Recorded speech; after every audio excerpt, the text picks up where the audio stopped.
Hey, so amongst the many hotly debated topics in Malaysia right now is the proposed introduction of Jawi, or the Arabic script, in Malay studies primary education. And my brother and I were just talking about it today, and we talked about how often when we're hotly debating things, we hold on tight to our views and we rarely apply curiosity and challenge ourselves first, whether there are different perspectives that might add richness and context to these views. And one interesting story was how there's this common Malay proverb or peribahasa called harapkan pagar, pagar makan padi, right? Which means you place your trust on someone to look after your interests, they end up betraying that trust and hurting yourselves. The literal meaning of this phrase is when you place your hope on the fence to protect your rice paddy fields, the fence ends up eating the rice instead.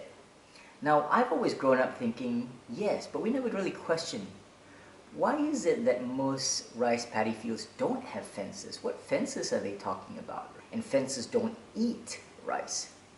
Now, it turns out the original meaning of this phrase was actually not pagar, but pagar, or ayam pagar, right, which is a pheasant bird, and how a pheasant may be placed in charge of the rice because the pheasant eats either small rodents or insects that might damage the rice crops, but they can sometimes also eat the rice themselves.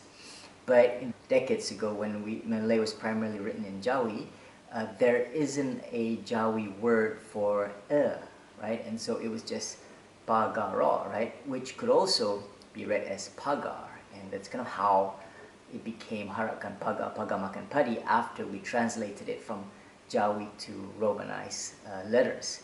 And I thought, wow, that's kind of neat, and it makes a lot more sense that it is, placing our trust on a bird to look after the rice, but the bird ends up eating the rice.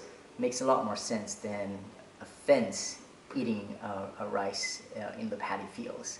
So always good to kind of really challenge what we normally hold on to, our long-held beliefs, instead of just assuming somehow they are right, even if they may not always make sense. Food for thought.